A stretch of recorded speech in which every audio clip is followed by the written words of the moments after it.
यानंतर बघूया 2023 हे वर्ष सर्वाधिक गाजलं ते राष्ट्रवादीतील फुटीमुळे। ज्याप्रमाणे 2022 मध्ये शिवसेनेत फूट पडली, अगदी तशीच फूट अजित पवारांच्या बंडामुळे राष्ट्रवादीत पडली। पण 2 जुलैला घडलेल्या या बंडाची सुरुवात बरोबर 2 महिन्यांपूर्वी झाली होती। मी अजित अनंतराव पवार गांभीर्यपूर्वक दृढकथन करतो की महाराष्ट्र राज्याचा उपमुख्यमंत्री म्हणून 2 जुलै 2023 हा दिवस महाराष्ट्राच्या राजकारणात भूकंप घडवणारा दिवस ठरला।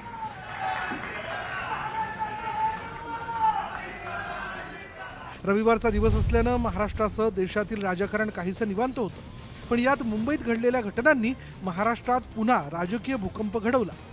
अजित पवारांच्या घरी राष्ट्रवादीच्या नेत्यांची बैठक झाली आणि अजित पवार नेत्यांसोबत गाड्यांचा ताफा घेऊन थेट राजभवनावर पोहोचले। काही क्षणात दुसरी बातमी धडकली, ती म्हणजे मुख्यमंत्री एकनाथ शिंदे आणि उपमुख्यमंत्री देवेंद्र फडणवीसही राजभवनाकडे रवाना झाले आणि भर दुपारी राजभवनातला सजवलेला दरबार हॉल टेलिव्हिजनवर दिसू लागला। त्यापाठोपाठ अजित पवार आणि त्यांच्यासोबत आलेले राष्ट्रवादीतले सहकारी एका मागोमाग एक मंत्रिपदाची शपथ घेऊ लागले। मी छगन चंद्रकांत भुजबळ ईश्वर साक्ष शपथ घेते की कायद्याद्वारे स्थापित झाले आहे भारतीय संविधानाबद्दल मी खरी श्रद्धा व निष्ठा बाळगेन। अजित पवारांसह त्यांच्या 8 सहकाऱ्यांनी मंत्रिपदाची शपथ घेत भाजपला साथ दिली। अजित पवारांच्या या भूमिकेमुळे शरद पवारांच्या राष्ट्रवादीत मोठी फूट पडली, पण या फुटीला सुरुवात 2 महिन्यांपूर्वीच झाली होती।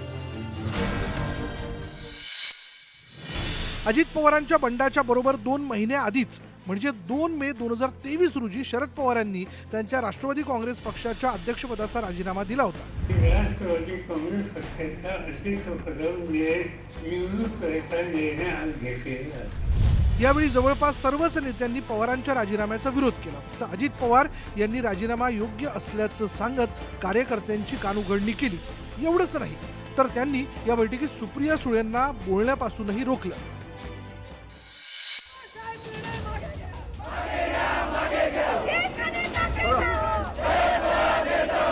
पण कार्यकर्त्यांचा रेटा आणि पक्षातील बहुतांश नेत्यांच्या आग्रहानंतर 5व्या दिवशी शरद पवारांनी त्यांचा राजीनामा मागे घेण्याची घोषणा केली।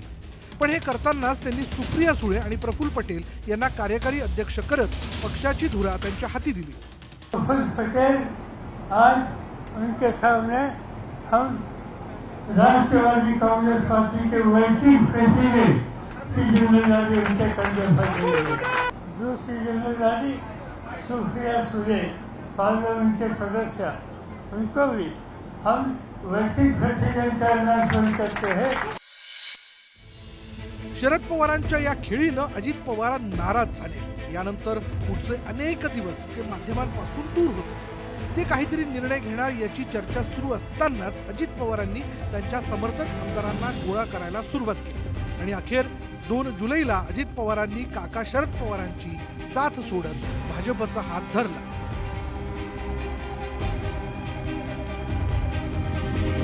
वर्षभरापूर्वी एकनाथ शिंदे यांनी शिवसेनेत केलेलं बंड आणि त्यानंतर घडलेल्या घटनाही तशाच्या तशा अजित पवारांच्या बंडानंतर घडत आहेत। त्यामुळे आता नव्या वर्षात राष्ट्रवादी पक्ष कुणाला मिळतो हे पाहणं महत्त्वाचं ठरणार आहे।